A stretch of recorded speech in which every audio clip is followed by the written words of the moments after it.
agradecer. Hoje a gente vai ter duas palestras muito bacanas, são temas extremamente relevantes, são importantes para todos nós, para toda a comunidade aqui da FATEC, em termos de formação profissional, qualificação profissional, posicionamento nesse mercado de trabalho, além do próprio conteúdo técnico que vai ser proferido aqui também. Então, por favor, gostaria que vocês recebessem com muito carinho o Marcos, que vai fazer também algumas considerações aí a respeito desse evento. Obrigado e boa noite. Marcos, muito obrigado pela presença. Obrigado, professor. Eu que agradeço. Boa noite, pessoal. Tudo bem com vocês? Tudo tranquilo? Agradecer aqui a Casa FATEC, é o terceiro hackathon que a gente está montando aqui com vocês, né? Então, a gente fica muito feliz. Como o professor disse, né, a gente vai fazer duas palestras hoje, né?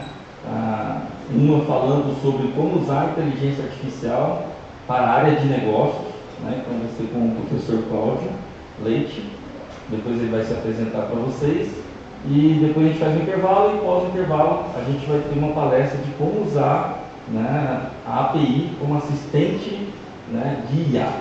E aí quem vai palestrar é o Nicolas, né, que a gente fica muito feliz. O Nicolas, ele estudou aqui, assim como vocês, e ele fez o primeiro hackathon, né, e a gente acabou contratando o Nicolas do primeiro hackathon, já fez MBA com a gente, está com a gente bastante tempo lá. Hoje ele é um arquiteto de soluções, ele vai explicar o que é isso, né? E agradecendo então, novamente a todos os cursos, todos os professores que liberaram vocês. A gente vai fazer a palestra hoje à noite, amanhã, durante o dia todo a gente vai estar fazendo um hackathon, né? Então quem tiver interesse pode vir para cá, a gente faz inscrições ali na hora também, tá? A gente vai passar um desafio, vai ter uma premiação bem bacana também, tá? E vai ser muito legal. Eu fiz uma apresentação super rápida aqui, porque eu vou deixar mais pro professor Cláudio e pro Nicolas falarem, tá bom? Então, rapidamente, tá? Para quem não conhece, eu sou o Marcos Macedo, né? Já fiz meu doutorado, né? Hoje eu sou professor também, assim como o professor Petra, né? Todos os professores aqui. Hoje eu ministro aula em São Paulo, não sei se você ouviu falar, uma faculdade chamada FIAP, tá? Então eu ministro aula hoje no MBA da FIAP, também sou coordenador de cursos lá, tá? Então a gente, né, como o professor citou, a gente recentemente fez uma junção aí com a Alura, né? Então hoje está vendo um ecossistema muito grande na área de educação, e o nosso ponto focal lá é falar de inteligência artificial, tá? Eu só coloquei o tema aqui, né, que eu fiz o meu mestrado no UFSCar aqui em São Carlos em 97, né? Muitos de vocês possivelmente nem nascidos eram, né? E eu fiz uma disciplina de inteligência artificial na época lá, e fiquei muito pé da vida, né? Porque era só matemática, né? E minha professora era gente boa, a gente era só em 4 alunos, ninguém escolhia essa disciplina para cursar, porque sabia que era só matemática, mas eu sempre tive a curiosidade, né? O que é IA? Quando é que eu vou usar a inteligência artificial? Será que um dia isso vai vingar? Em 97, né? E a minha frustração era porque eu fazia cálculos e cálculos matemáticos, né? Às vezes ali dava 20 páginas de cálculo matemático, chegava numa teoria lá, numa prova, e para dizer, olha, dadas essas imagens que a gente coletou aqui e plotamos uma matriz, é bem provável que daqui 3 dias vá chover em São Carlos. Né? Parecia um absurdo, na época era o que tinha, era o que dava para a gente fazer. E aí a professora sempre explanava, falava, olha, com o poder computacional que a gente tem, a gente nunca vai ter algo de uma precisão ou com uma acurácia tão alta como a gente está tendo. Então eu tinha uma acurácia de 30%, 50%. Hoje a gente já está falando aí com o advento, né, de cloud computing, computação em nuvens, né, com essas novas linguagens de programação, a gente já tem hoje uma acurácia que você consegue chegar até, né, a 97%, 98% de certeza do que vai acontecer. Mas também muita gente fala que IA é hypado, né? Significa é modinha, não vai acontecer nada, né? Isso aí é só buffers e fluffers, né? E aí você vai ver, puxa, hoje tem IA, né? Para você jogar Counter-Strike. Alguém joga Counter-Strike aqui ou não? Aí, ó. Não, vocês não jogam. É da minha época, né? Eu casei, tive filha e eu voltei a jogar de novo. Olha só que legal, né? Mas eu não sou um nível não, jogo bonitinho, né? Mas tem, por exemplo, esses grandes times europeus, eles contratam inteligência artificial para montar estratégia de jogo, né, para acertar a mira, para montar, né, para cada tipo de mapa, como é que eles vão combater o oponente. Né? Você fala, pô, legal, para CS, para joguinho. Eu não quero IA para joguinho. Né? Mas se você for na área de saúde, que aí o Claudinho vai dar muitos exemplos aqui para vocês, hoje a inteligência artificial já está, né, até descobrindo, né, como você prevenir algumas doenças. Se você for para a área de bancos, né, área financeira, quando você fala em fraude, né, a detecção hoje é em tempo real, se uma pessoa está fazendo fraude ou não. Né? Se você for para a área de varejo, essas grandes indústrias que fazem muito e-commerce, ele já tem um tempo ali de 3 segundos, o quanto de estoque ele tem que repor em cada uma dessas lojas. Então, você está falando de uma rede farmacêutica que tem 1.500 lojas físicas, tem um e-commerce, tem um marketplace, tem parcerias. Conforme vocês estão consumindo o produto, alguém lá da área de logística, de estoque, já está falando, tem que comprar uns produtos. O produto está sendo devolvido, já está numa outra rota de entrega. Então, isso com base em quê? Inteligência artificial. A gente conseguia de forma natural, a gente consegue, mas o que manda hoje, né? É o que a gente chama de TTM, é o time to market, né? O tempo que eu tenho para responder a resposta de negócio. E obviamente que a gente está aqui na FATEC, a gente tem que falar de tecnologia. Não é só IA, né? Então você tem, né, machine learning, né? Você tem deep learning, você tem APIs, você tem arquiteturas de software, você tem arquitetura de soluções, você tem cloud computing, você tem essa parte de segurança que vocês estudam aqui também. Então a nossa ideia aqui hoje é fazer um overview desses temas, né, e mostrar para vocês, né, como aplicá-la no dia a dia. Como o professor disse, eu sou da Summit, tá? A Summit fica aqui em Jundiaí, tá? A gente fica ali no Golden Office. Hoje a gente tem um time aqui de quase 80 profissionais, tá? Espalhado pelo Brasil todo e também fora do Brasil, na qual a gente tem um perfil, né, que vocês vão ouvir falar bastante, que é o arquiteto de soluções. Né? Não sei se vocês já ouviram falar desse termo. Né? Se eu sou um arquiteto, né, significa que eu tenho a arte de arquitetar, eu tenho a arte de resolver alguma coisa. Né? E se eu sou arquiteto de soluções, eu tenho que dar soluções. Soluções para quê? Para os problemas corporativos gigantes. Então a gente atende, os nossos clientes são de São Paulo, são fora de São Paulo, também são fora do país. Né? E a Summit, ela tem esse braço que é a HitBra, que a gente sempre está em conexão com vocês aqui na FATEC, trazendo um hackathon, né? Trazer um pouco desse conhecimento que possivelmente vocês só veem no dia a dia. A gente quer trazer para vocês que todos esses conhecimentos também dá para você aplicar no dia a dia também do trabalho, não só de estudo. Né? E a pergunta que eu sempre quis trazer aqui nesse sentido do IA, né? Qual vai ser a profissão do futuro? Já deve ter ouvido várias vezes aí que, né, a profissão do futuro ainda nem existe. Né? O ano que vem vai surgir uma necessidade, de ter um novo profissional. Né? Muitas, né, dos jobs que acontecem aí fora hoje vai deixar de existir. Né? Pô, mas as pessoas vão ficar desempregadas, então, o que eu tenho que fazer? Eu tenho que dar, né, Bolsa Família para esse povo, Bolsa Desemprego? Como é que eu tenho que fazer? Eu tenho que capacitar. E quais são as profissões que de fato realmente vão sumir? Né? E quais profissões de fato a gente vai precisar? Eu não vou precisar pensar mais, então a IA vai fazer tudo por mim? Então, eu sei que existem várias perguntas, né? Então eu queria só rapidamente mostrar um vídeo aqui para vocês, né, que vai dar uma explanação desde a época que começou lá com Alan Turing até o que nós estamos falando hoje. E logo após esse vídeo, aí o Claudinho já vai começar a trazer cases aqui para você. Beleza? Vamos lá. Não durma, hein? Está no começo. Só pedir para apagar a luz. Now it seems we're at the dawn of a new age. The age of AI. Artificial intelligence. If GPT-4o is capable of real-time translation. The first general intelligence that will be smarter than humans. E ele não sabe mais que emprego ele vai ter, porque ele falou todos os empregos que eu fico pensando, a IA já substituiu.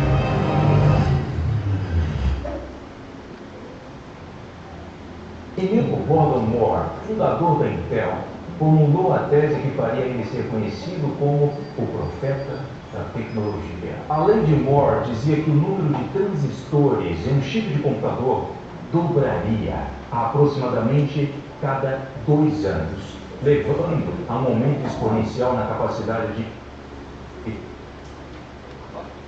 profecia se realizou fielmente durante 45 anos. Ela até enfrentou barreiras a partir de 2010 e, segundo Jason Hume, CEO da NVIDIA, atingiu seu platô em 2022. Contudo, uma nova lei de Moore surgiu. Um estudo de 2018 realizado pela OpenAI mostrou que a quantidade de computação usada no treinamento de AIs tem duplicado a cada 3 ou 4 meses. Só entre 2012 e 2018, nós tivemos um aumento de mais de 300 mil vezes em computação dedicada ao treinamento de IAs. Pela lei de Moore original, esse aumento representa nada mais nada menos que 7 vezes. Esse crescimento foi tão rápido que em 2017, alguns IAs já começaram até a desafiar o teste Turing. You know what the Turing test is?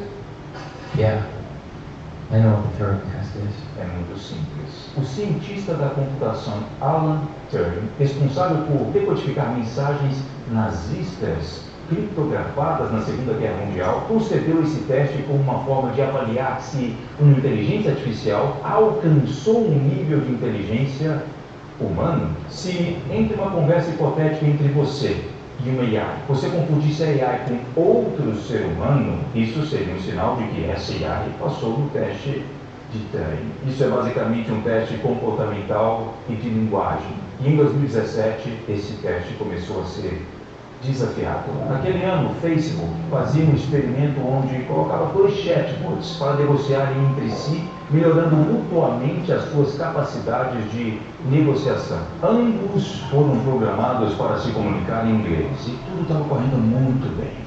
Até que um deles disse algo como everything else. Ao mesmo que o outro respondeu, balls have zero to me too, me too, me too, me. Aí deu pau. Você poderia pensar, mas não.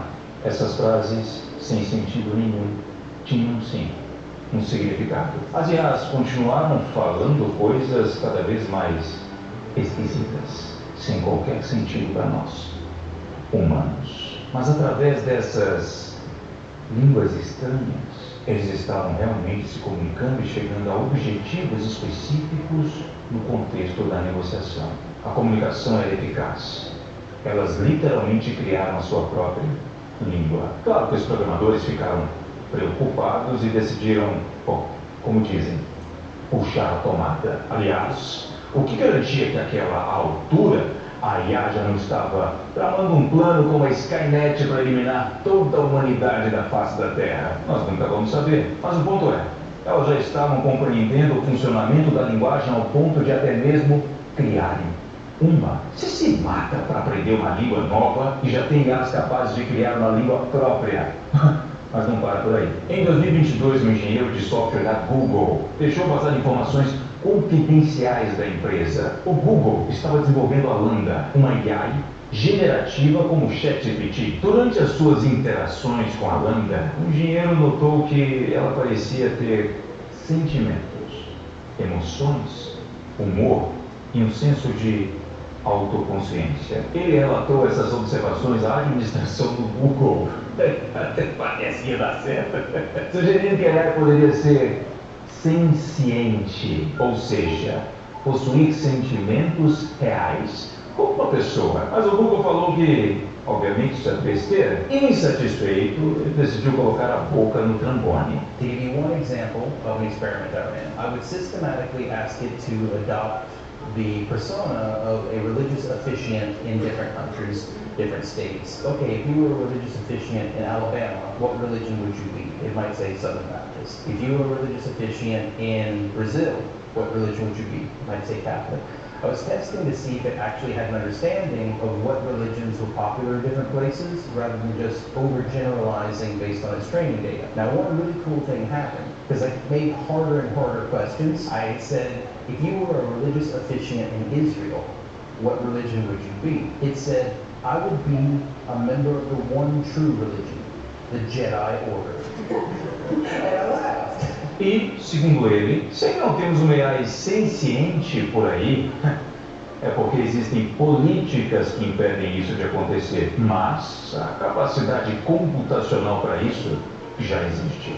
Google doesn't want to allow that to be run. In fact, they have hard-coded into the system that it can't have security tests. Google has a policy against creating sentient AI. And in fact, when I informed them that I think they had created sentient AI, they said, no, that's not possible. We have a policy against that. Eu sei, tá. Tudo isso tem cara de teoria da conspiração, mas esse não é o ponto. O ponto aqui é muito simples. O mundo está vivendo uma evolução maior que o próprio surgimento dos computadores e da internet. E você vai ter que correr mais rápido do que nunca se não quiser ficar para trás. Talvez hoje o seu emprego ou mesmo o seu negócio não esteja em risco, mas nada garante que daqui a 3 meses o AI não estará fazendo o teu trabalho muito melhor que você.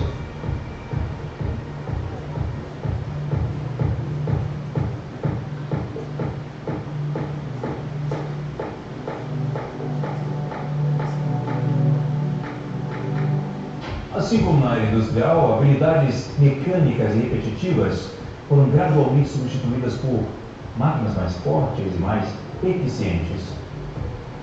Em nossa evolução atual, tarefas relacionadas à análise de dados, tomada de decisões, pesquisa, transporte, logística, tarefas domésticas e até mesmo habilidades criativas já estão sendo substituídas pela IA. Inclusive, essa música que você está ouvindo agora foi criada com inteligência artificial.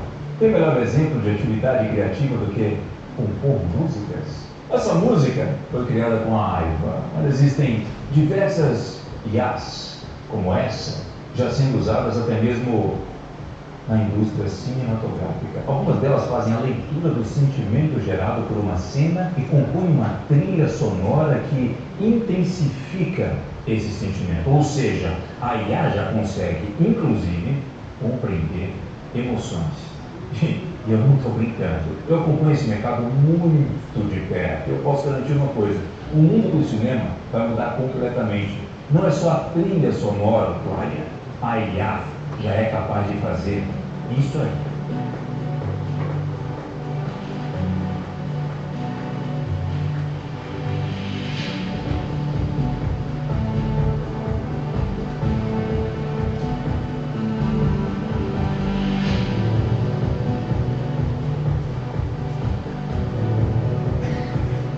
Há quem diga que câmeras possam virar peças de museu. E isso é só o começo. Se por um lado te provei que a AI sim pode lidar com tarefas criativas, por outro, há quem diga que a IA jamais irá substituir tarefas que dependem da empatia humana. Bom, aí a conversa já começa a ficar um pouco mais difícil, mas olha isso aqui.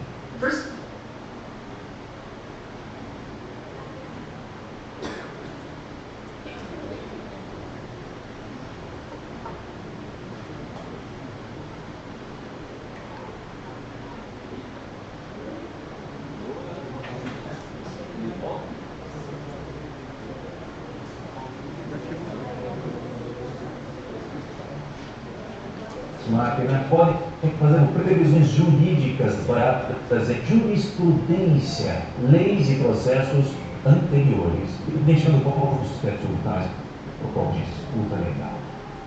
Bom, muito provavelmente, daqui a pouco tempo, você não vai querer entrar em uma disputa contra um advogado que tem um assistente de IA. É muito fácil explicar o que é um agente de IA se você já viu.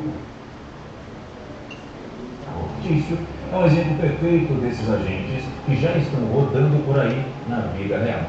Não é, dona Paulson? Isso mesmo, Thiago Peixe. É verdade que existem agentes de AI como Jarvis no mundo real? Hoje, IAs como Jarvis já são até comuns ao redor do mundo. Viu só? Atividades relacionadas a suporte ao consumidor, vendas, marketing, secretário. Sinto muito em dizer, mas serão todas substituídas por agentes de IA. Esses agentes não serão apenas capazes de te ajudar a tomar decisões baseadas em dados, como também farão tarefas relativamente complexas, como organizar pastas gigantes de arquivos no seu computador, substituindo então o profissional conhecido como logger, ou fazer tarefas realmente complexas baseadas em cruzamento de dados, descobrindo novas curas para doenças, organizando o tráfego urbano e em tempo real, reorganizando a linha de produção e o sistema logístico de indústrias inteiras. Isso já está acontecendo. E não é surpresa para ninguém que nos serviços de transporte, a AI junto com os sistemas de automação também irá substituir todos os tipos de motoristas. É isso mesmo que você ouviu. Eu estou falando do Uber, táxi, motorista de caminhão, motorista de ônibus, piloto de helicóptero e até mesmo de grandes aviões. 6 years ago, a report from the Swiss bank UBS estimated that autonomous planes could save the air transportation industry more than $35 billion per year. Mesmo as atividades que continuarão precisando de humanos sofrerão alterações no modo como são exercidas. Talvez você não seja substituído por um IA, e sim por alguém que saiba usar a IA melhor que você. Você não pode competir contra uma máquina que, bom, além de provavelmente fazer um trabalho melhor que o seu, não cansa, não reclama por direitos, dedica toda a sua energia a uma única tarefa e não pede aumento de salário. Você precisa aplicar aquele velho provérbio: você não pode ir contra o seu inimigo, junte-se a ele. A pergunta é, mas como? Bom, só nos Estados Unidos, a IA generativa, que são aquelas IAs como ChatGPT, DALL-E e Runaway, representam mais que a metade do mercado inteiro de IAs, que está avaliado em 87,18 bilhões de dólares. E todas essas IAs precisam de um novo tipo de profissional que está surgindo no mercado. Esse profissional é conhecido como engenheiro de prompt. Mas o que é isso? Você deve ter percebido que existe um ponto em comum entre todas as IAs generativas que eu te mostrei até aqui. Esse ponto é o seguinte: todas elas precisam de um manda-chuva. Elas são incrivelmente boas em dar soluções, mas precisam de alguém que saiba dar os problemas. Esse cara é responsável por construir os comandos necessários para a IA entregar a resposta que ele quer. Esse é o tal do engenheiro de prompt. E não se engane, esse não é um trabalho fácil, mas é o futuro. Um engenheiro de prompt é basicamente um escritor excepcional. Alguém que sabe colocar imagens em palavras. Alguém que sabe descrever comportamentos. Alguém que domina as nuances da linguagem, do modo de conseguir moldar até mesmo o tom de voz de um ChatGPT, por exemplo. Alguém que domina o funcionamento de um bom storytelling e que entende de emoções humanas. Alguém que possui um grande repertório e consegue descrever com absoluta precisão aquilo que quer. Esse cara, muito provavelmente, vai conseguir criar filmes inteiros, muito bem feitos a partir tão somente de prompts. Clipes musicais já estão sendo feitos assim. Dá só uma olhada. Tanto a música quanto o vídeo foram inteiramente feitos com IA generativa, sem câmeras, sem locações de espaço, sem equipamentos de música ou instrumentos, sem cantores, sem atores, só texto. E não termina por aí. Esse é o OpenAI Codex, um ChatGPT especializado em linguagens de programação, onde você pode enviar instruções em linguagem natural e receber a resposta em código. Aqui eu pedi para ele me dar uma página de captura genérica e ele escreveu o código em HTML e CSS. O resultado foi esse aqui. Ele domina mais de uma dúzia de linguagens de programação diferentes: Python, JavaScript, Go, Shell, TypeScript, enfim. Daqui a pouco estaremos como começar.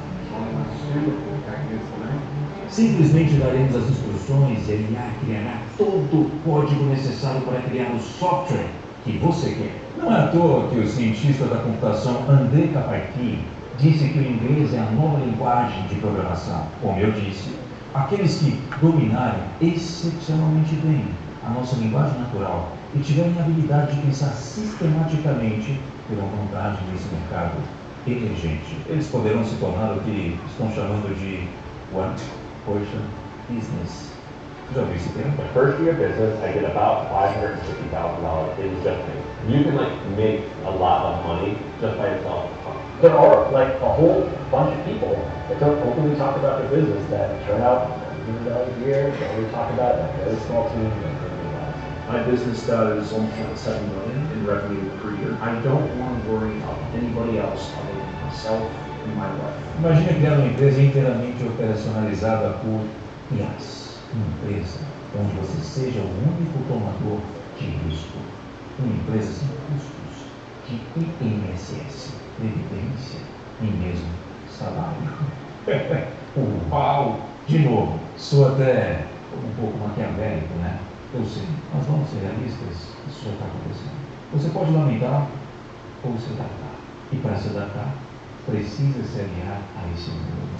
Precisa sair, pouco a pouco, do lado do empregado e se posicionar como um empreendedor, um solucionador de problemas que usa a ferramenta como a IA para acelerar os seus resultados e melhorar os seus produtos. E para isso, você precisa dominar a nova linguagem de programação, os sistemas de código. Isso aí, pessoal.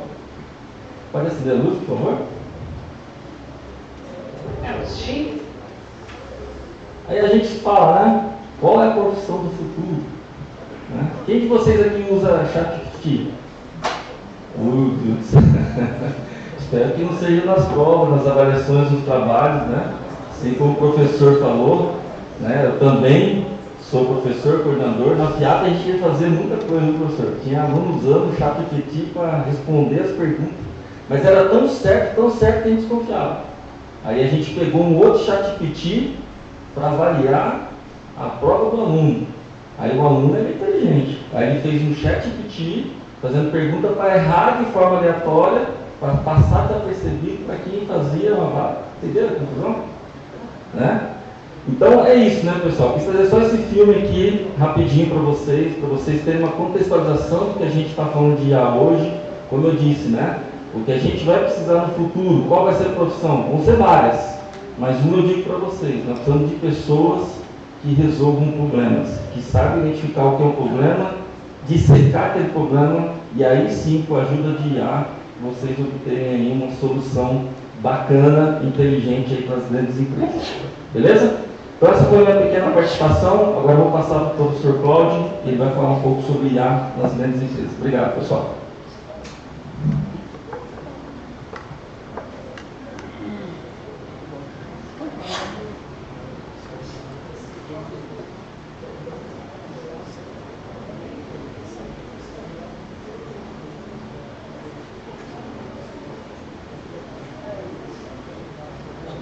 Boa noite, tudo bem, pessoal?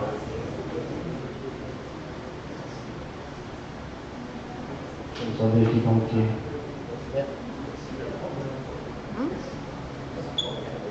Vou passar aqui. Pessoal, falar um pouquinho aqui sobre mim, e aí a gente já começa a falar do que interessa, que nós estamos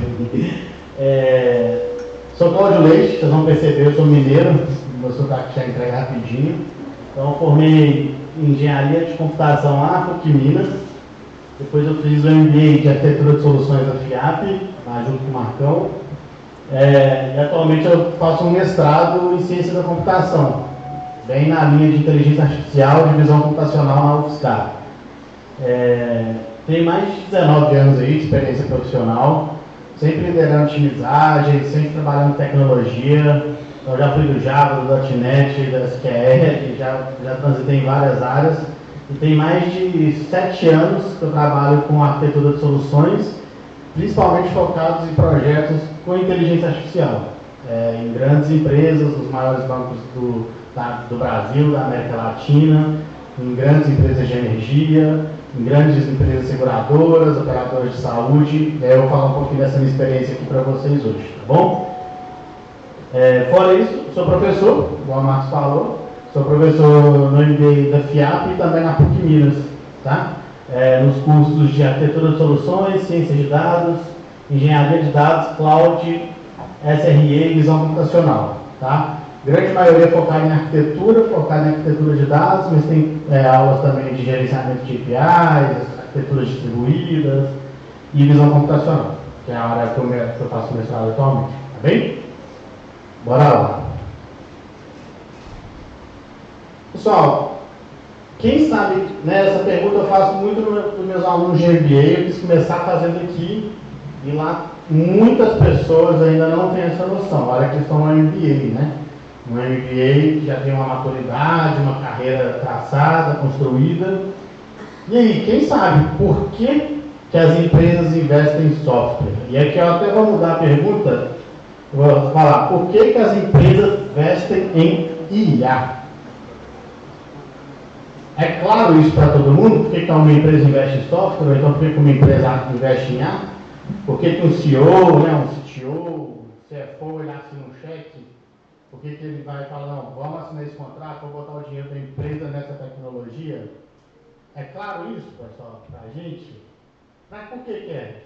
Me fala. Legal. Vamos lá. É porque está na moda? É porque está no hype? Quem acha? Levanta a mão. É porque está no hype. Não. Empresa séria não vai investir no hype, pessoal. Se você pega um grande banco, uma instituição financeira, uma empresa que visa o lucro, que quer o bem dos seus funcionários, dos seus empregados, ela não vai investir numa tecnologia porque está no hype, tá? Então não é porque está no hype. Será que é melhorar a experiência do usuário para o UX, né? O UX está super na pegada. Esse eu acho que é, levanta a mão. Também não, né? Nenhuma empresa está de verdade. Experiência de usuário? Por que eu vou investir em experiência de usuário, né? Será que é porque a empresa quer virar tech? Né? Ah, quero ser tecnológica, né? Quero ficar aí. Também não é, né? Também não é. Então por que é? Não é porque ela quer ficar no hype, não é porque ela quer ser tech, não é porque ela quer melhorar a experiência de usuário. Pessoal, no fim do dia, as grandes empresas querem valor de negócio. Todas as empresas investem em qualquer tecnologia, seja uma automação, seja um software Java, seja uma inteligência artificial, seja um software de visão computacional, porque elas querem valor de negócio. Ah, mas valor de negócio, né? Todo vendedor fala isso, né? Meu produto agrega valor ao negócio. O que é esse valor de negócio, turma? O que é? O que é? Legal, né? O Cláudio falou aqui que é para agregar valor no negócio. Mas o que é esse valor de negócio? Tá? É resolver problema.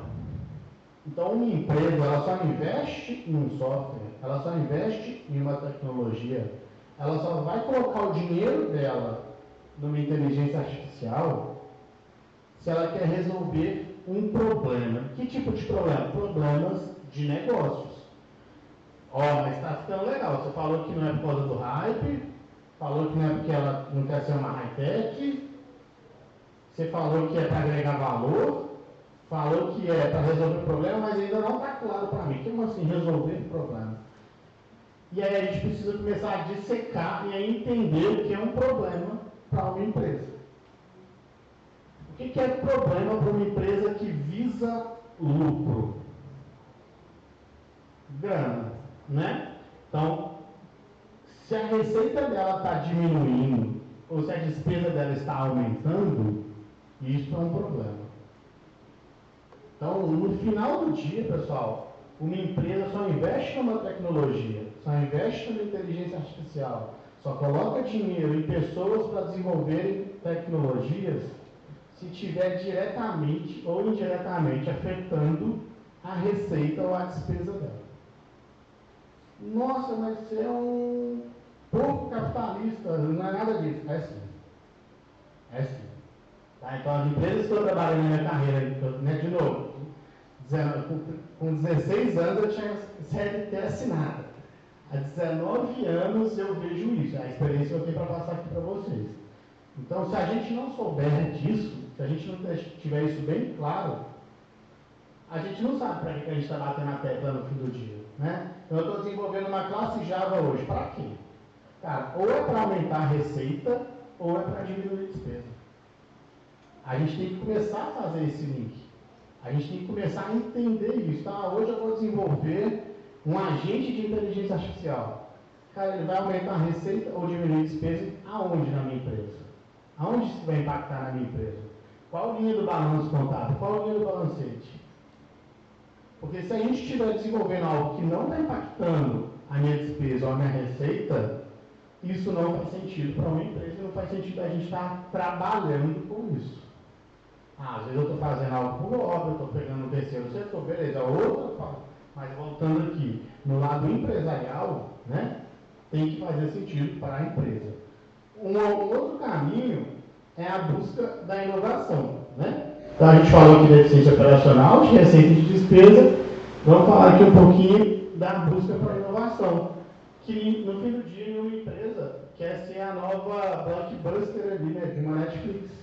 Né? Como assim? Eu nem sei o que é blockbuster. Blockbuster era locadora, que tinha locadora de vídeo, né, de vídeo, DVD, você ia lá na lojinha, alugava, todo mundo, era uma das maiores empresas do mundo, a Blockbuster, locadora de vídeos, de filmes, e a Netflix acabou com o negócio deles em poucos anos.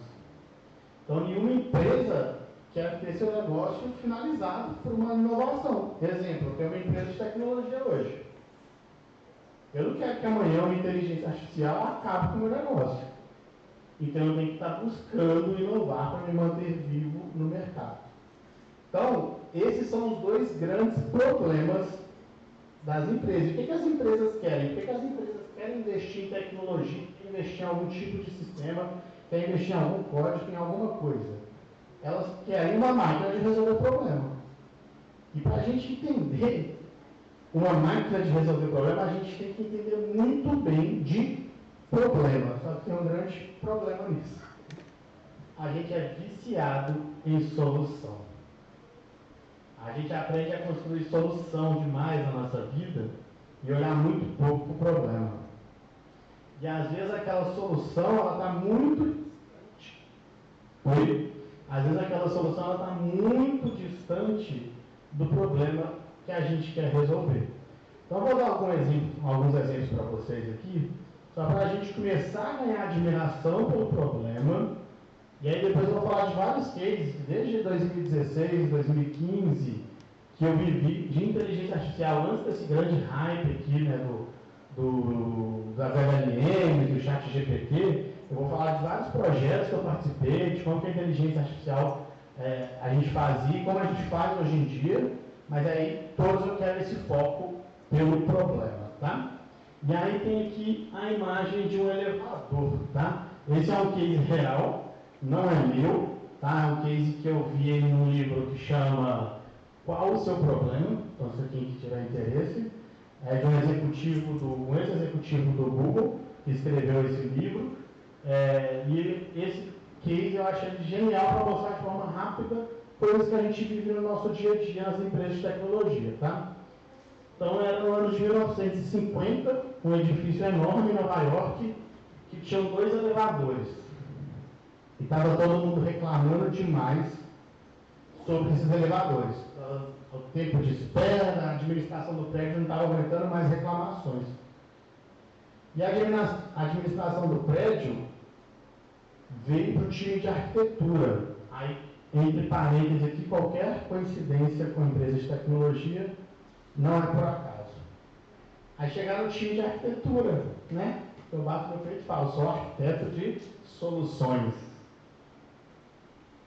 Cláudio, time de arquitetura, olha o tanto de reclamação que a gente tem aqui do elevador. Resolve o meu problema? O que o time de arquitetura fala? Claro, eu resolvo qualquer problema. São 2 elevadores, vamos quebrar toda a estrutura do prédio, colocar 4 elevadores, vamos paralelizar, né? Na arquitetura a gente sempre busca paralelizar. Vai resolver o problema na mesma hora, porque vão ser 4 elevadores, não vão ser mais só 2. E aí o administrador do prédio coçou a cabeça e falou assim, pô, mas vou quebrar a estrutura do meu prédio inteiro? Quanto tempo que vai ficar parado o meu prédio? Quanto que isso vai custar? Peraí, Cláudio, e aí, assim como na empresa de tecnologia, eles falaram assim, a arquitetura é muito complexa, né? Sempre eles querem fazer algo que está escrito nos livros e não pensam na vida real. Vamos começar com o time de engenharia, né? E o time de engenharia chega o seu time de engenharia, olha meu problema aqui, resolve o problema do meu elevador. Aí o time de engenharia, claro, o que eu mais faço no meu dia é resolver problemas. O que o time de engenharia fala? Quem que trabalha com dev, com desenvolvimento? Com engenharia de software, com engenharia de dados? Você chega numa empresa de tecnologia, o time de engenharia sempre fala assim, ah, não está funcionando porque a tecnologia não é mais atualizada. Não é assim, professor? E a mesma coisa eles falaram, vamos atualizar a tecnologia desse elevador. A marca que esse elevador tem aqui não é a melhor. Vamos tirar esse elevador e vamos colocar um elevador com mais performance. E aí ele ficou com a cabeça e falou, pô, mas eu vou ter que quebrar também a estrutura, ter que adaptar a estrutura para uma marca nova, para uma tecnologia nova. Peraí. E aí eles foram no time de design e falaram assim, como que eu resolvo o meu problema? Olha aqui. E aí o time de design falou, qual que é o seu problema? E não estava claro ainda, não estava evidente qual que era o problema. E aí o time de design foi... Não, eu não posso pisar em algum lugar aqui. O time de design ele foi entrevistar as pessoas para entender qual que era o problema das pessoas. O time de design teve bem claro o que era o problema. O problema não era o elevador novo. O problema não era o elevador, 4 elevadores ou não. Sabe como que o time de design resolveu o problema? Antes de eu falar do problema, sem quebrar toda uma estrutura para paralelizar, sem trocar marca, gastando muito menos, eles colocaram espelhos no elevador.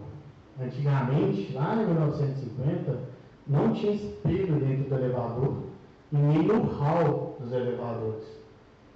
E sabe, quem dirige aqui? Quem dirige? Alguém dirige? Sabe quando você para no sinal com o carro? O que você faz hoje quando você para no sinal? Quem dirige? Mexe no celular. Essa que a gente não consegue ficar mais 3 segundos sem ter o que fazer, que nos dá uma inquietude. Imagine em 1950 que não tinha celular. Você chegava no elevador, se ele demorasse 10 segundos, já te dava uma insatisfação. E as pessoas começavam a reclamar. E o time de design descobriu isso.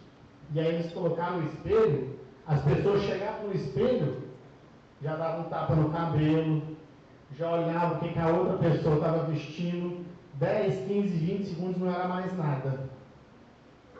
E o time de design entendeu isso. Com muito menos grana, eles focaram no problema para dar uma solução. E a gente vê isso o tempo todo, o dia todo, nas nossas vidas em empresas de tecnologia. Sempre vem uma solução fantasiada de problema. E você tem que falar, cara, não, isso não é um problema, isso é uma solução. Deixa eu entender qual é o seu problema. E por que eu estou falando tudo isso? Porque se não for para resolver o problema, nenhuma tecnologia faz sentido. Nenhum IA faz sentido. Nenhum agente vai fazer sentido, nenhum prompt vai fazer sentido.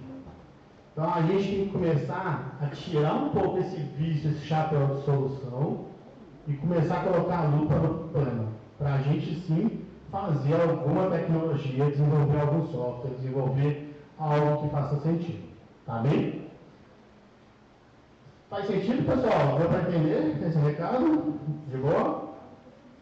E aí agora vamos falar dos cases aqui, só para a gente entender como que a IA tem trabalhado, pelo menos na minha vida, na minha experiência, nas empresas que eu passei. Não foram poucos, Banco Itaú, Banco Bradesco, BTG, Banco Santander, Energisa, Senic Saúde, em grandes empresas do país, na América Latina, a gente trabalhou com projetos, eu fui responsável por grandes projetos de inteligência artificial, tá? Então, o primeiro case que eu trouxe aqui é uma grande empresa de energia, não posso falar os nomes aqui dos cases específicos, mas era no jurídico dessa grande empresa de energia. E qual que era o trampo que a gente fez? Isso foi lá em 2019, só para vocês terem ideia. Então não tinha o ChatGPT, não tinha nenhuma LLM super avançada. Tinha, né, lá nos papers, né, o ChatGPT, ele era só GP, ainda não tinha o Transformer, né, o Transformer ainda estava sendo escrito lá do, né, atenção é tudo que você precisa. E aí,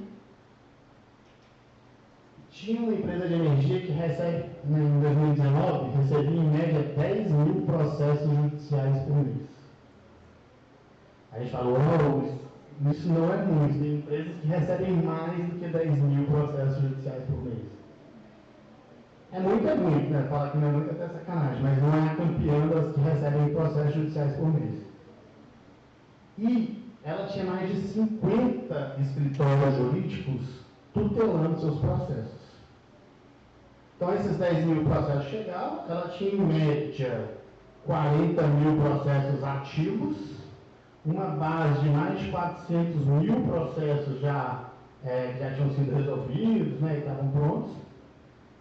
E aí eles faziam acordos jurídicos. Sabe como que eles faziam acordos jurídicos em 2019? Esses 50 escritórios judiciais em todo o Brasil, com advogados de todo o caminho, formados em todos os lugares, estudados que ninguém sabia, um advogado fazia assim, e falar, esse processo a gente vai perder, vamos fazer acordo. Ela pela experiência do advogado. Ela pelo que o advogado achava que era certo ou errado. E aí falava, vai perder por quanto? Exemplo, vai perder por 5 mil. Então vamos fazer um acordo de 3 mil reais que vale a pena. De novo, pelo achômetro do advogado. E de novo, mais de 50 escritórios jurídicos. Não tinha controle sobre isso, né? Então tinha escritório em BH, escritório em São Paulo, escritório em Rio de Janeiro, escritório no Nordeste, né?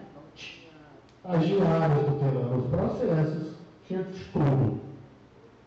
E aí que a diretora jurídica falou assim, Cláudio, eu preciso de uma inteligência artificial para me falar se eu faço acordo ou não com aquele processo, com quem está entrando contra mim.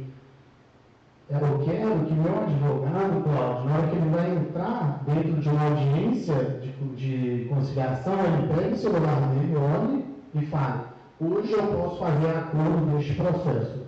E depois eu quero que ele aperte um outro botão e fale, eu posso fazer acordo até tal valor. Fala, beleza.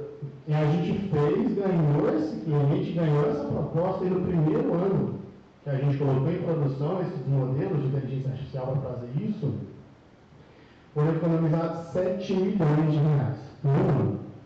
Que a gente conseguiu mostrar que os acordos que estavam sendo feitos antes não eram acordos bons.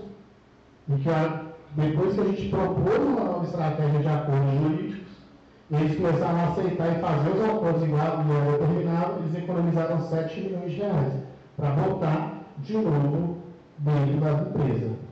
E aí o jurídico, que era sempre visto como um vilão, como despesa, lembra que é problema na empresa, despesa, porque tinha que desembolsar a grana por causa de processo jurídico, começou a ser estratégia na empresa.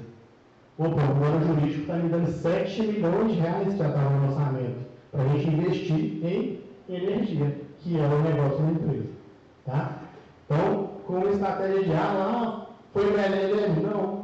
Eram vários modelos, tá? Tinha desde machine learning, modelo regressivo.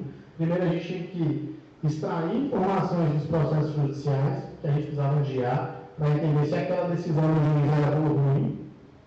Né? Depois a gente tinha que entender se a gente ia ganhar ou não aquele processo. Então a gente colocava dentro das variáveis de decisões dos modelos o juiz que estava julgando, dependendo, o juiz fazia a diferença. Então assim, o mesmo processo, com as mesmas provas, com tudo exatamente igual. Um juiz dava a decisão de um jeito, outro juiz dava a decisão de outro. Então até o juiz era uma variável de decisão, a comarca, as provas, o pedido, tinham várias variáveis que a gente conseguia indicar se faria ou não acordo e quanto que aquilo valeria. Tá? Esse é o primeiro case. O segundo case é uma operação de câmbio de um grande banco, um dos maiores bancos da América Latina. Eram mais de 30 mil operações de câmbios que passavam por nossa inteligência artificial. O que a gente fazia? Operação de câmbio, pelo menos eu ia falar antigamente, isso foi em 2020, antes da pandemia ainda, eram grandes esteiras esteiras de mesa com pessoas analistas de câmbio, né? Então pessoas analistas financeiros, pensam assim, pegando aquelas invoices, operações de câmbio, várias coisas, olhando na mão e entendendo, isso aqui é qual tipo de operação, qual que é a natureza, qual que é o valor, isso aqui tem risco de imagem, esse aqui está na lista da Polícia Federal, da Lava Jato, que os bancos tinham uma lista enorme da Polícia Federal da Lava Jato, qualquer operação de banco de câmbio das pessoas tinha que mandar para a Polícia Federal. Isso era feito manualmente, ou no computador, ou na própria invoice física, no papel. E aí, como foi esse modelo? Ele era de extração e de classificação. Então, a primeira coisa que a gente fazia pegava aquele documento, e aí a palavra, isso aqui é qual tipo de documento? É uma invoice. Isso aqui é uma carta de crédito. Isso aqui é uma carta de débito. Isso aqui é uma herança, como que chama? Um inventário. Pegava todos esses documentos de câmbio e falava, beleza, é um invoice. Qual que é a natureza? Qual que é o valor? De quem é a pessoa? Quem é favorecido? Está na lista da Polícia Federal? Não. Tem algo suspeito? Não. Então passava. A gente conseguiu reduzir essa esteira de câmbio em 80%. Que aí na época ela não tinha uma acurácia ainda de mais de 90%, ela batia ali, como a gente tinha um threshold, né? Então com um threshold de 80%, 85%, ela batia uma acurácia de 83%, 84%, mas ficava ali, no máximo 20% para uma esteira humana ainda analisar. Mas lá em 2020, a gente já tinha um IA fazendo trabalho de análise de câmbio. A gente fez isso de novo. Está entendendo qual era o problema do banco? Porque aquela esteira, além de custar caro, ela ainda errava mais do que a IA. Então, vários erros ainda passavam, dando problema de imagem, dando problema em relação à Polícia Federal como um banco. Um outro case bem legal de um jurídico de banco, outro banco na mesa, e esse banco recebia em 2018 isso, né? 10 mil ofícios judiciais por mês.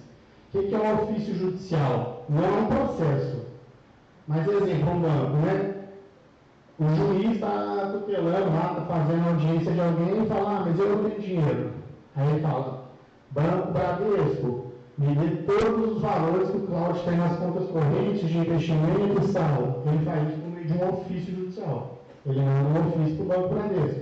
Ele manda um ofício para o Banco Itaú. Ele manda um ofício para qualquer instituição. Então, outro ofício.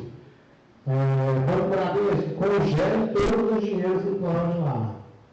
Banco BTG, o Cláudio tem investimento? Quais são as contas que o Cláudio tem lá? Então, as instituições financeiras recebiam cerca de 10 mil por mês. Quase todas elas recebiam essa média, assim. É claro que não é tão uniforme, mas quando você olha num grau maior, tende a ficar uniforme esse número. Cara, imagina isso, você tem que contratar quantos advogados, porque, de novo, vem no juridiquês, não é português, eu gostava de falar que isso aqui não é português, é juridiquês, vem escrito de um jeito que o engenheiro, eu falo, advogado, o que está escrito aqui? Que eu não sei, desculpa. Então você tinha que contratar um tanto de advogado, um tanto, quando eu falo assim, mais de 1000, para responder uma coisa que não é do seu negócio, tipo assim, você tem que responder para a justiça um tanto de dúvida que ela tem, ou executar um monte de coisa que ela tem. E outra treta, e aí eu vou te falar de um problema que veio nossa tecnologia de inteligência artificial. Muitos com risco de prisão. Uma vez meu celular tocou, o diretor do banco falou assim, Cláudio, tem um delegado da Polícia Federal que eu vou ser preso, porque vocês não responderam o ofício. E tinha ordem de prisão para o não cumprimento. E aí nosso modelo tinha falhado, na nada da inteligência artificial, mas o nosso sistema tinha falhado, tinha um limbo, alguns ofícios caíram no limbo. E esse tinha ordem de prisão, quase que ele foi preso. Aí a gente teve que explicar, a gente fez um ofício para a Polícia Federal, e aí depois eles responderam. Mas enfim, o que a gente fazia? Começava a ler esses documentos no juridiquês, de novo, antes do chat GPT, antes das LLMs, e aí a gente tinha que entender, primeiro, se é um ofício ele está pedindo o quê? Está pedindo porque no banco, né, cada área de um jeito. Existe uma área que é a conta corrente, existe uma outra área que é o investimento. A conta corrente usa um sistema aqui, o investimento usa outro sistema. Então a gente tinha que entender o que ele estava pedindo, para qual área do banco era, se a gente tinha que pedir subsídios, né? Então assim, já que é a conta corrente, me dá o subsídio aí das contas que o Cláudio tem. Qual é a grana que o Cláudio tem aqui em cada conta? Então, a IA fazia tudo isso. Então, pegava um ofício em juridiquês, entendia qual era aquela área e depois respondia aquele ofício. Claro, era 100%. Não era 100%. Pô, mas era 80%. Então, em vez de contratar 1000 advogados, a gente contratava 20 para supervisionar. Essa operação tinha 35 advogados fora os gestores e líderes. Mas, de novo, para responder 10.000 ofícios. Então, a IA já ajudava a gente e muito nesse sentido. O de cadastro, bem parecido. Então, pensa, esse banco que era maior da América Latina na época, ele recebia 50.000 correspondências pelo Brasil afora. Então, às vezes, chegava um processo judicial no interior do Amazonas, numa agência que tinha lá. Até esse processo judicial chegar no jurídico do banco aqui em São Paulo, já tinha perdido o prazo, já tinha perdido a ação, de verdade. Vários casos. A gente já tinha perdido os prazos da justiça e a ação. E aí, como que a gente fazia com a inteligência artificial? Chegava a 50.000 no Brasil inteiro, um mapa era muito espalhado, eles caminharam na frente do PDF. E aí a gente tinha uma de classificação, mas a de classificação entendia qual tipo de correspondência era. É uma conta a pagar, é uma ação judicial, é um ofício, é uma propaganda, é qualquer outra coisa. Tinham 14 sistemas diferentes do banco, que a gente tinha uma automação para ir lá extrair as informações depois de classificado naquele documento e automatizado para escrever e cadastrar dentro dos 14 sistemas diferentes do banco. De novo, o banco parou de não cumprir prazo judicial, toda a automação de novo. Onde a inteligência artificial realmente interessa para empresas. Tá bom? Esse é recente. Esse foi esse ano que a gente desenvolveu. E aí já é esse hype dessa onda das LLMs, né? Mas é uma empresa, é uma health tech, que ela cuida de operadoras de plano de saúde. E ela tem mais de 30.000 usuários ativos. Pensa, todo dia ele entrando dentro dos sistemas dela. E os sistemas não são simples, né? Sistema de autorização de plano de saúde, sistema de faturamento de plano de saúde. E aí, ela tem um call center. Muita gente ficava ligando para esse call center. Quem trabalha ali sabe qual é o valor de que o call center cobra por cada segundo que o atendente está atendendo ali, telefone, eles cobram nessas empresas. É muito caro o tempo de atendimento, né? E aí, imagina 30.000 usuários ativos diariamente com dúvidas do seu sistema te ligando para resolver essas dúvidas.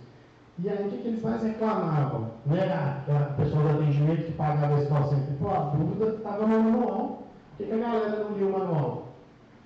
Cara, não vai ler. Você pode ligar e você vai dar a resposta, quem vai ler o manual, né? Só que essa conta está ficando com essa health tech. E aí, o que eles fizeram? Fez uma arquitetura no RAG, que é usar o programa de conversa natural, porém com uma base de conhecimento específica. Então eles colocaram todos os manuais dos sistemas nessa base RAG de conhecimento específica e colocou um chat online, que antes de ligar, de dar o telefone para a pessoa ligar, ela tinha que falar a dúvida dela no chat online. E esse chat online ia lá nos manuais do sistema e mostrava a ela, na mesma hora, quando terminou o programa. Diminuiu o número em 30% de ligações. Olha a galera aí, que a gente consegue mostrar. Valeu o valor do investimento. Olha, quanto custava 30% de ligações, quanto custou essa IA. Então, assim a gente começa a mostrar e provar que IA pode resolver problemas de grandes empresas. E por fim, aqui, a gente tem o quiz de visão computacional, que é o tema do meu mestrado, que é onde eu trabalho, onde é bem legal, que já tem inteligências artificiais por meio de visão computacional, deep learning, né, aprendizado profundo, conseguindo, eu não vou falar aqui diagnosticar, mas apoiar o diagnóstico, porque a medicina ainda briga muito com a gente não pode, ainda não pode dar o diagnóstico, mas ela já pode apoiar o diagnóstico melhor que qualquer médico, de várias e várias doenças ou comorbidades. Então, por exemplo, no meu projeto, né, a gente pega imagens de ressonância magnética da coluna vertebral e já consegue ver mais de 20 tipos de doenças diferentes, ali, 12 vezes melhor e mais precisos que médicos especialistas. Então, de novo, a IA já consegue ter uma visão do corpo humano que médicos especialistas não vão conseguir. Né? A gente ensina para ela, passa pelo crivo, pela avaliação, todo o poder de ensinamento são desses médicos especialistas, mas depois ela erra menos. Né? Então, grandes empresas já estão, exemplo, esse mercado de plano de saúde. Tem um número que é assustador, mas cerca de 70% de cirurgias ortopédicas não era para ter acontecido. Não era para ter acontecido. Como assim? Existe uma máfia, né, de OPNE, de órteses, próteses, que um parafuso às vezes custa 30 mil reais, e eles vão ir para um congresso para o médico, eles vão ir para alguma coisa para o médico, e o médico vai ter que operar a senhora, porque tem que colocar esse parafuso aqui em você. E o plano de saúde falou, pô, se fizesse uma fisioterapia, eu precisava um parafuso de 30 mil reais.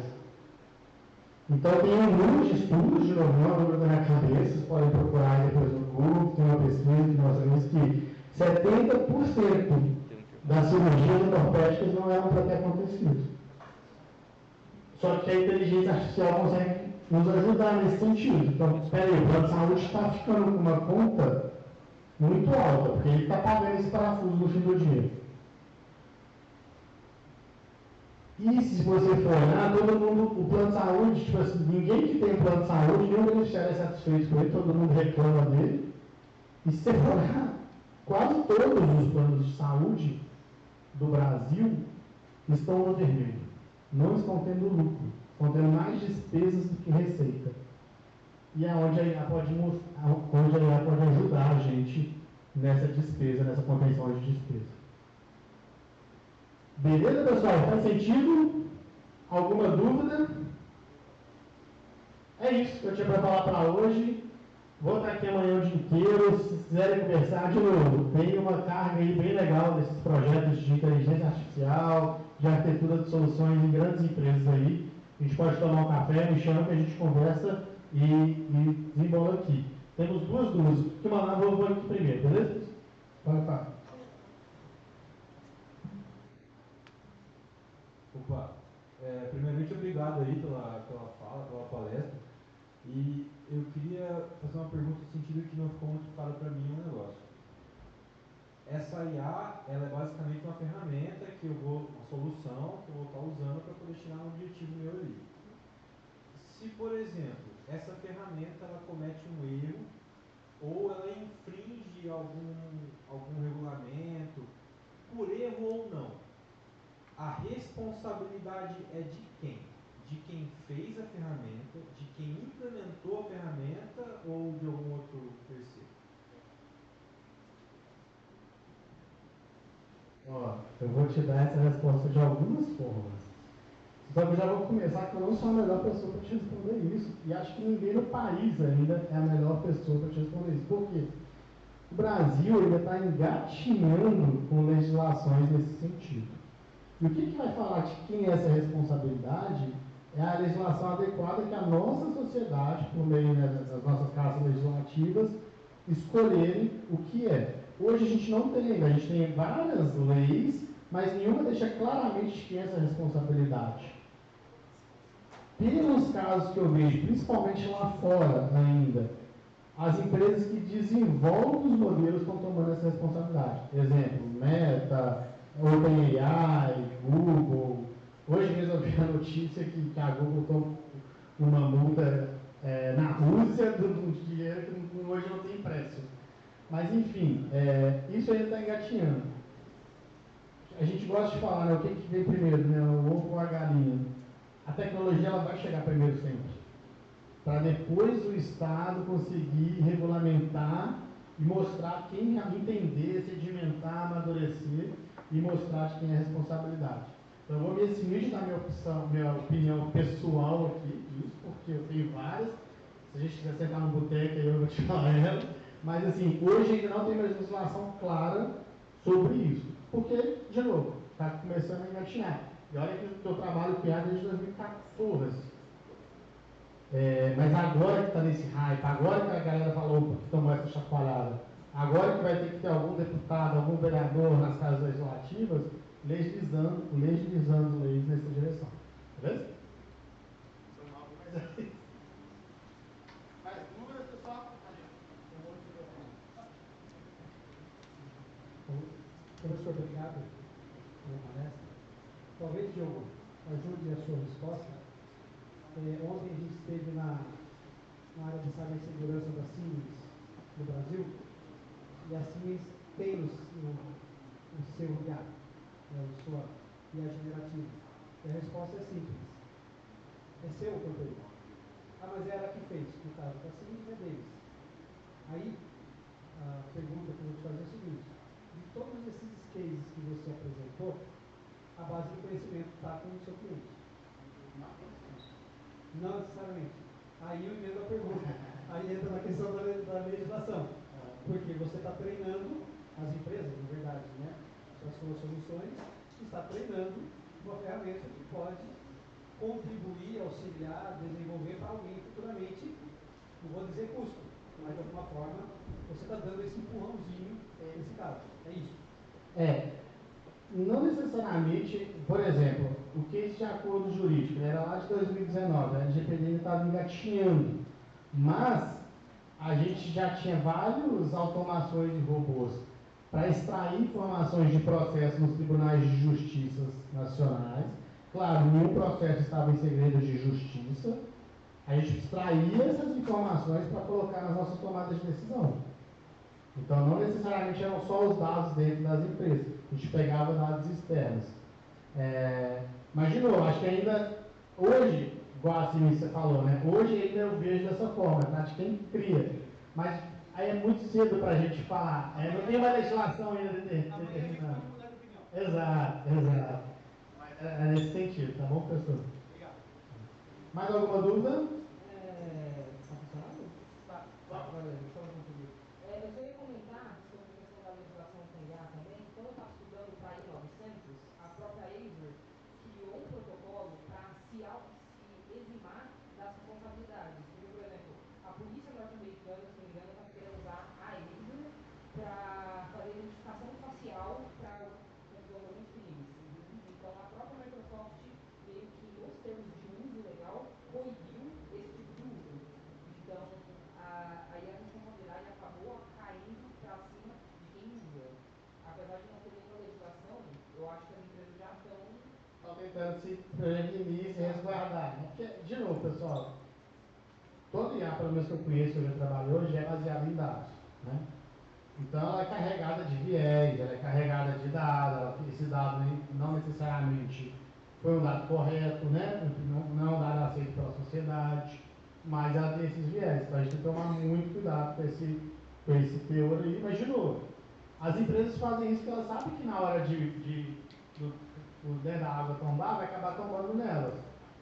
Mas não tem uma legislação clara ainda, de quem é a responsabilidade, né, da decisão de uma IA. Ainda não tem uma lei que fala isso, pelo menos no país, né, nos nossos municípios aqui. Eu acho que, só comentando, basicamente, lembra a questão que você colocou, que foi a seminal aí, qual que é o problema da empresa, qual é o objetivo dela? Eu preciso ganhar dinheiro. Né?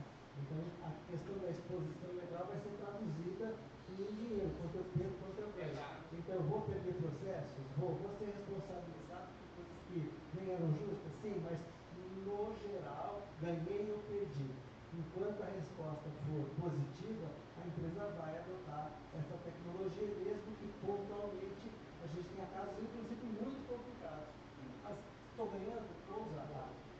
é legal, olha como que o link é legal, né? Que a inteligência artificial começa a decolar e não para.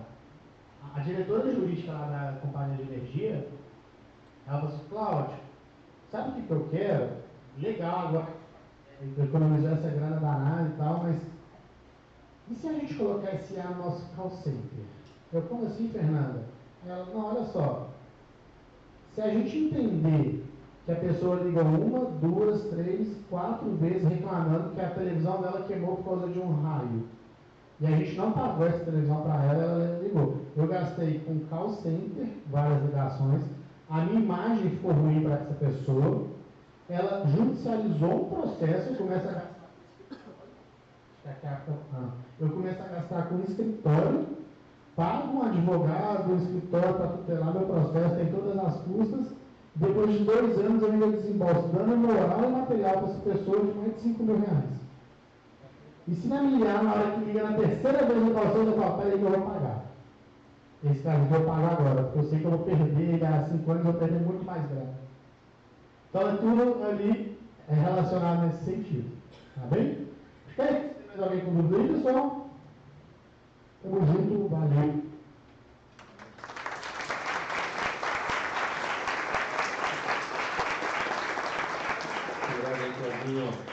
Professor, está programado o intervalo. Vamos fazer ou nós vamos seguir direto? O senhor que manda. Imagino que vocês precisam ir direto, né, gente? Querem ir direto? Pode ser? Bora? Então vamos lá. Então agora é com o Nicolas. Vou colocar aqui.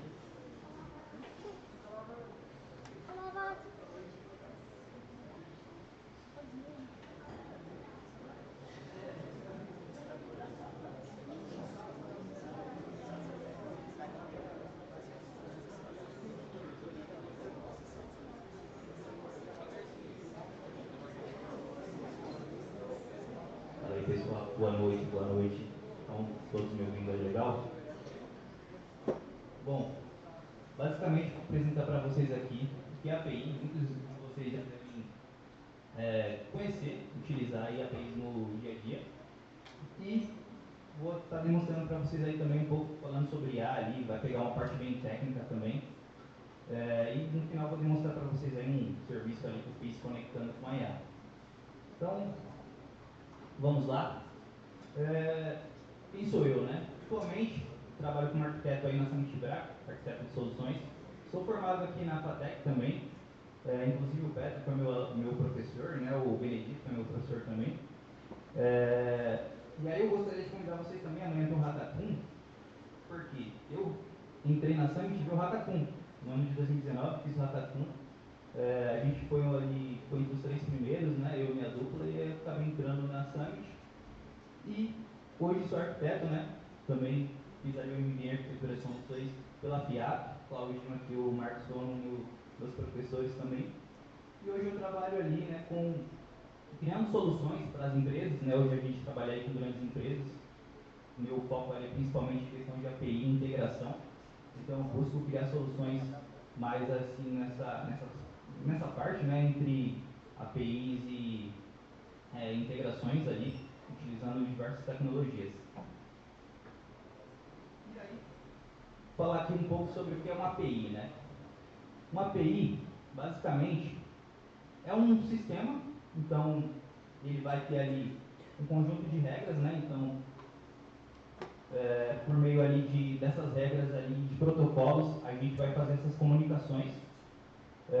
Aqui eu tenho um exemplo ali, né? Então, por exemplo, você entra no aplicativo de clima, qualquer informação que você busque, que você procure lá, por exemplo, a sua região, vai ser uma API que vai estar trazendo essa informação para você. Se você colocar Jundiaí, vai ser uma API que vai estar por baixo dos panos, capturando essas informações para trazer para você.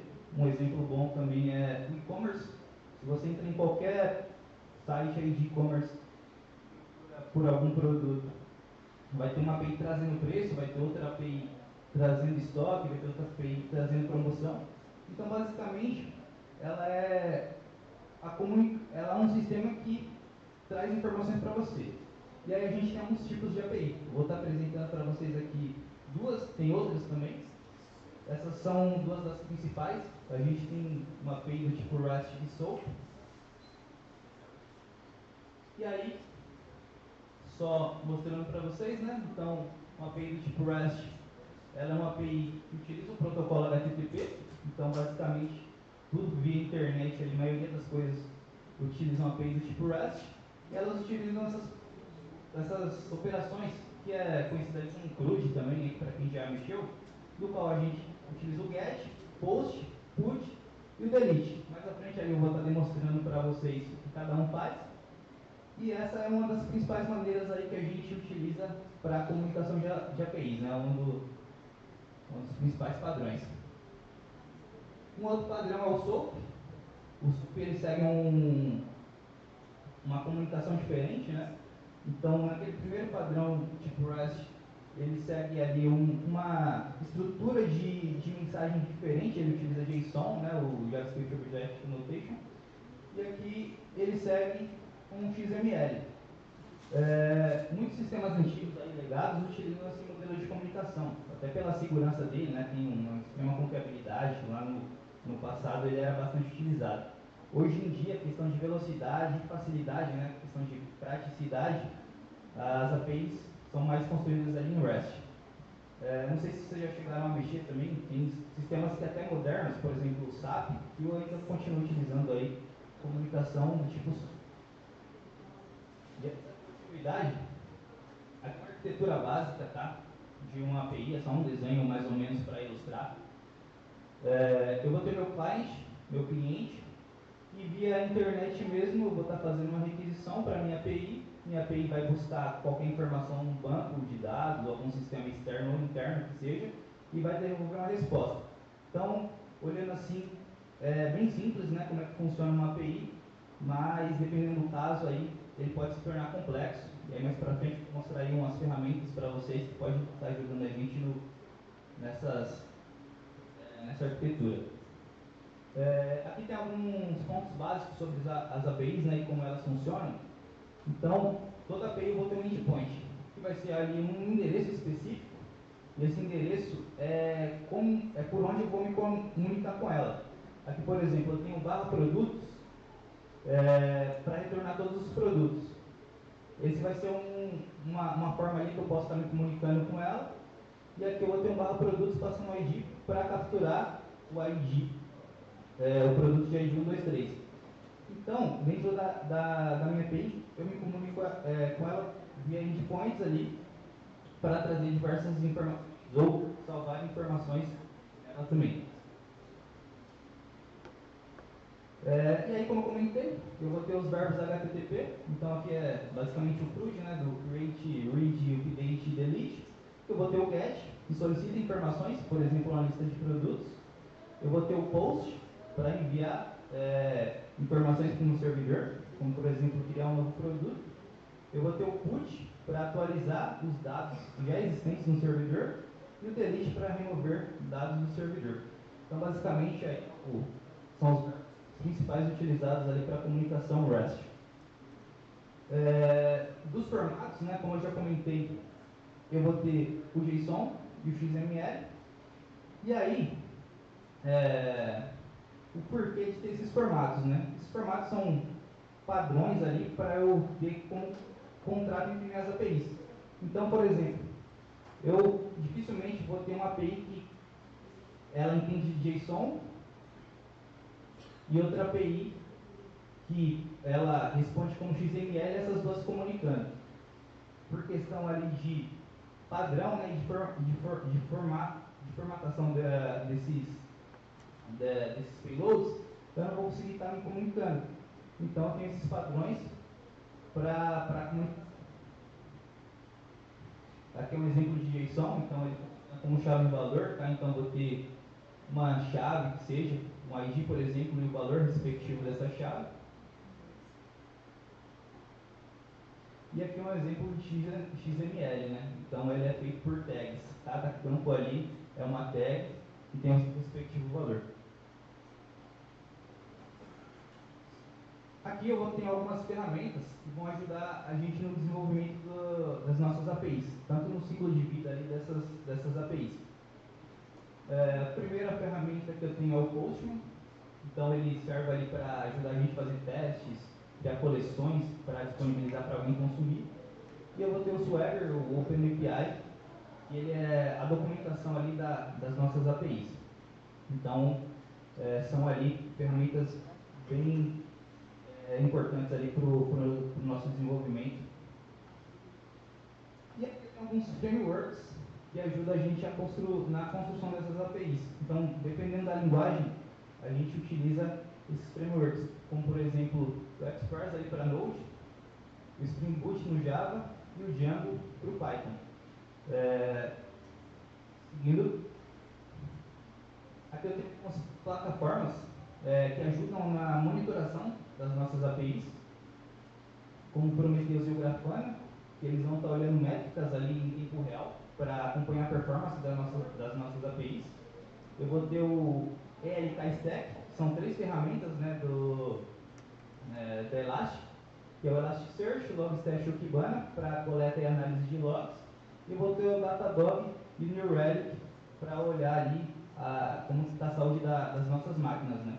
Isso aqui é bastante importante porque garante que a gente mantenha as APIs de forma saudável.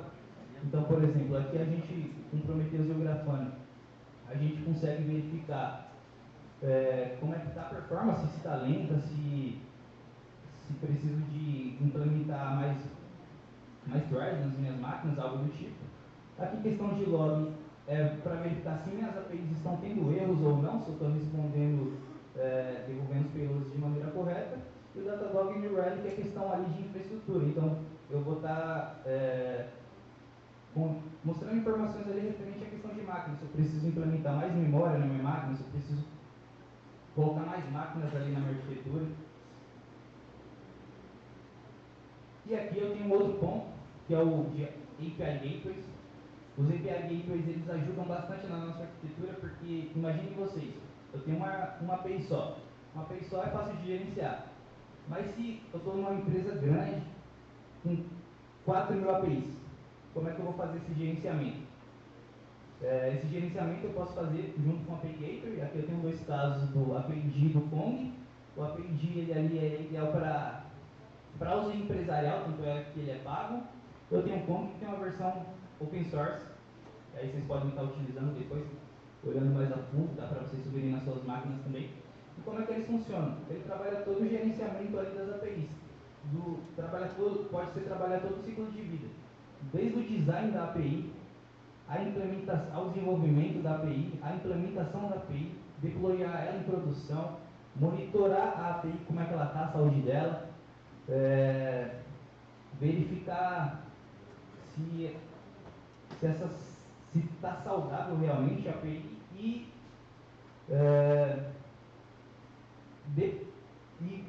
versionar ela e depois, consequentemente, né, caso essa API não sirva mais para nada, você depreciar ela, porque você consegue ter todo esse controle e essa visibilidade dentro do API Management. E aí, entra aquele caso, né, com API é fácil, com 3.000, onde é que eu vou ter essa visão? Com 3.000 APIs. Então, dentro dessas plataformas aí, eu tenho toda essa visão, que ajuda bastante aí em arquiteturas mais complexas, utilizado bastante. A gente utilizou bastante o API também aí nos nossos cases, o que ajudou aí a implementar vários tipos de arquitetura. E eu vou falar aqui um pouco sobre assistente com IA. Então, o Claudinho aí ele falou muito bem sobre o que é sobre cases, né, com IA. E o que é uma IA, né? Basicamente é um software projetado para entender e responder os comandos em linguagem natural, facilitando ali a interação entre humanos e máquinas. Aqui tem alguns exemplos bem que vocês utilizam bastante aí no dia a dia, né? Imagino, o Alexa, Siri, o chat aí que está muito em moda atualmente. E aí, um ponto importante dessas IAs aí, como assistente pessoal principalmente, a chamada PLN. PLN é o processamento de linguagem natural. Como todos vocês sabem, né, o computador ele não fala igual a gente. Então, eu tenho que arrumar uma maneira de conversar com ele. Vocês, como são da área de TI, conversam diariamente aí com linguagem de programação. Vocês conversam aí de uma maneira que ele entenda e que a gente entenda também, mas é uma maneira meio estranha para a maioria das pessoas. A PLN ela é uma área que ela busca fazer essa comunicação entre a gente e o computador de maneira mais natural. Então, tem algoritmos bastante complexos que trabalham para fazer com que essa comunicação seja feita, por exemplo, com o ChatGPT, que você pode escrever natural, faz uma pergunta qualquer ali sem ser em formato de código ou formato binário, que é o que o computador realmente conversa, e ele te responde. E aí aqui a gente tem os principais aspectos do PLN, que a primeira é a compreensão da linguagem, que é como o computador vai entender, né? Então ele analisa texto para extrair algum significado, né? E identifica ali as intenções para entender o contexto do que você quer dizer realmente. E a geração da linguagem, porque também não adianta só ele entender e te retornar ali zeros e uns ali, ele tem que trazer isso de uma forma que a gente também entenda.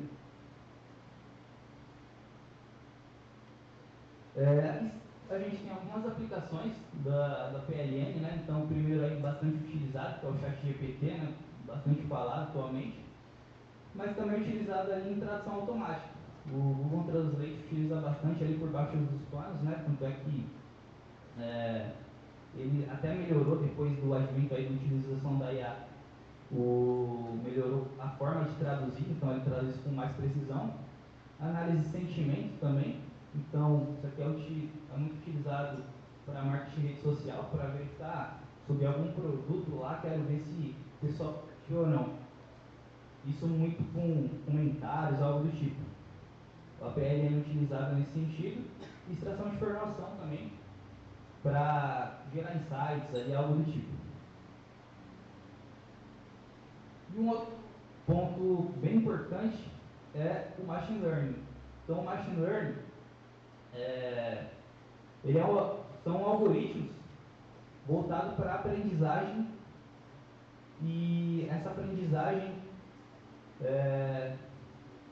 ela nos trazer informações como se fosse o próprio GPT, né? Então ele tem modelos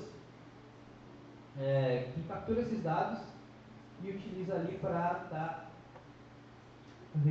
retornando para a gente informações ali referente ao que a gente busca, né?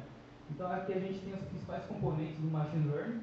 O primeiro é o dado, né? Então o Claudio falou bastante ali de dados. Há um tempo atrás, antes dessa moda de IA, eu escutava muito o pessoal falar, o dado é o novo petróleo. Hoje é bem claro isso, né? Então tem até existe até uma discussão ética e moral, então até no âmbito jurídico também da questão de empresas que possuem essas IAs, elas utilizam nossos dados de maneira certa ou com a nossa autorização ou não. Tanto é que recentemente foi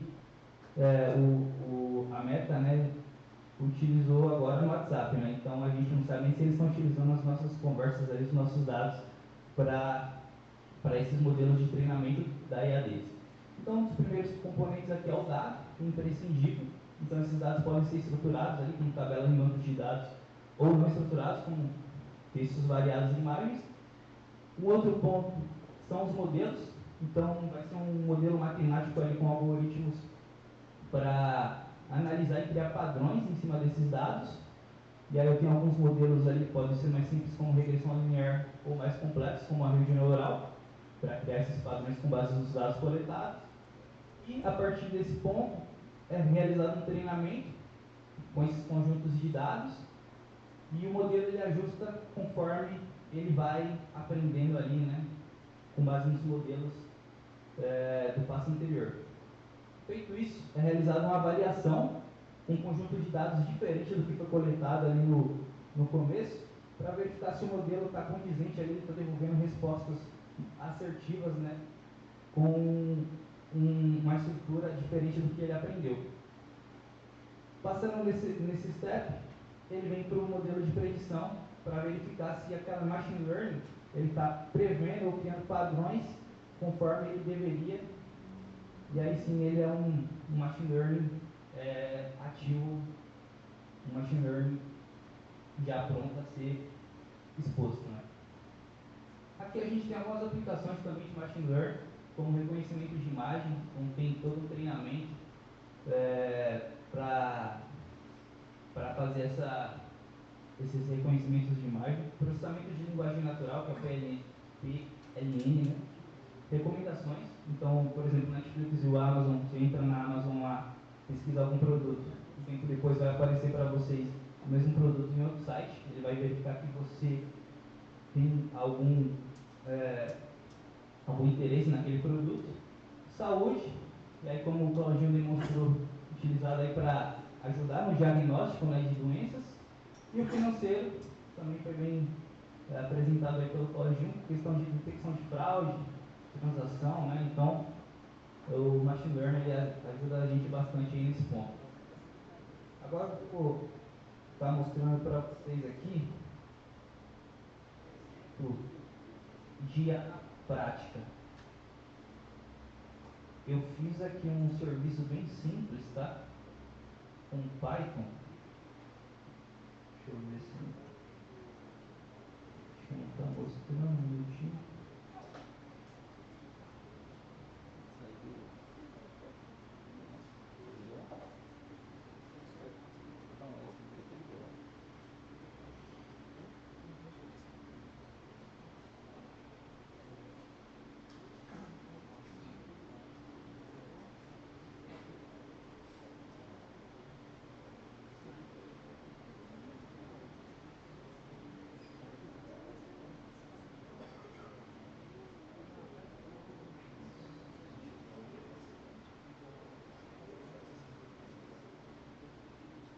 Beleza. Então aqui eu tenho um código bem simples,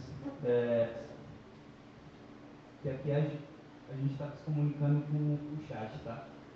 Aqui eu até, por questões demonstrativas, aí no código de vocês não façam isso, coloquei a API ali, por questão de segurança nunca façam isso. Mas aqui basicamente eu estou me comunicando pela lib, né? Então estou importando aqui uma lib do OpenAI. Eu estou usando esse modelo GPT 3.5. E aqui eu falo para o meu chat para ele se comportar como um professor de programação.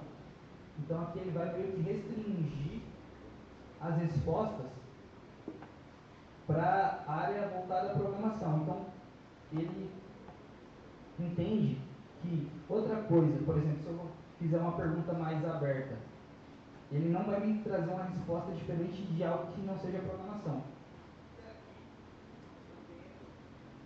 Alô, aqui eu tenho a entrada do meu texto, né? Que é o uso que, no caso aqui, sou eu como usuário. Então vou startar aqui o serviço. Aí que eu vou fazer qualquer pergunta. O que é um LLM? E aí ele me traz, aqui no caso, né, como eu falei para vocês, eu passei para ele um escopo, né? Então ele tem um escopo fechado ali como professor de programação. Ele falou, ó, até onde eu sei, a sigla LLM não é comumente utilizada na área de programação. Pode ser uma digitação, uma sigla específica de uma tecnologia, sei. Mas se eu perguntar o que é Java, aí aqui ele já me traz uma informação conforme eu pedi ali para ele. Então assim, eu tenho um conceito de API, tenho um conceito aqui de IA, posso estar integrando essas duas, né? Então eu posso criar serviços. Aqui no caso eu criei um bem básico mesmo, só para demonstrar aí o poder aí da IA e das APIs que a gente pode estar utilizando. Eu posso criar um serviço expondo isso daqui, posso utilizar para mim mesmo, para a questão de aprendizagem. E isso hoje em dia é bem simples, né? Essas informações a gente tem bastante na internet, os professores ensinam bastante. E só dúvidas?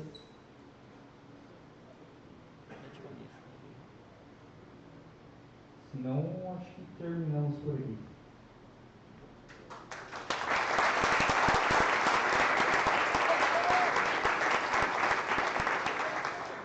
Beleza, pessoal. Obrigado aí, Nicolas, obrigado, Claudinho. Né? Então, para a gente fazer encerramento, para não ficar tão cansativo, né? 2 horinhas aí, falando bastante de IA, falando de API. Né? Então, amanhã a gente tem uma agenda, estão todos convidados aqui, né? A gente vai ter nosso hackathon. Tá? A gente começa às 9 horas, então se você, né, se sentiu desafiado aí, venha participar com a gente vai passar um problema, como o Claudinho falou, né? E a gente tem aqui resolver esse desafio, esse problema. Então vocês vão ter vários insights, a gente vai trazer um time aqui de mentores, eu estarei aqui, o Cláudio, o Nicolas, ali mais 2 professores, tanto o Múcio como o David. E se você também gosta de programação, né, você quer aprender como trabalhar com IA, com Python, com Java, né, a gente também vai ter aqui, a gente já tem aqui no nosso GitHub todos os templates para passar para vocês. Né? A gente vai ter um time também de apoio, a gente vai trazer mais 4 desenvolvedores lá da Summit para auxiliar na programação. Tá?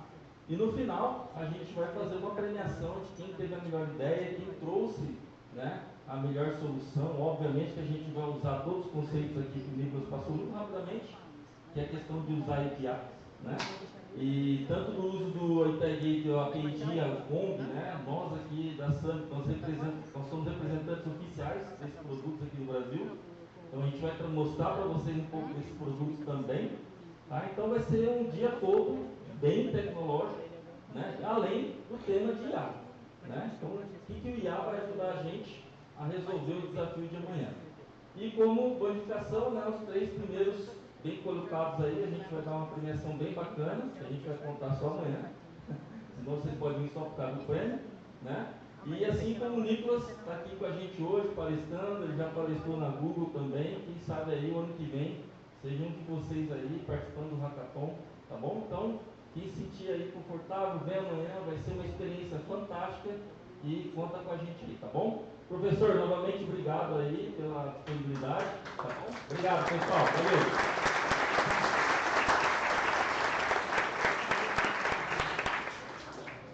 Marcos, muito obrigado. Débora, Cláudio, Nicolas, todos aí da Marielle, né? Trabalhou, obrigadão. Gente, a sua presença, muito obrigado. Tá? Participem então amanhã, quem quiser, estaremos já, a volta das 8h30, estaremos aqui na sala 208 aqui no prédio 2. Então, quem tiver interesse, venham, então vai ter uma mentoria, uma tutoria no começo para depois fazer os trabalhos da própria competição, mas que vai ser bem bacana. Estaremos aqui o dia todo representando vocês. Muito obrigado, boa noite, bom retorno, e amanhã tem aula normal para quem estiver participando lá. Tá bom, gente? Chama ele.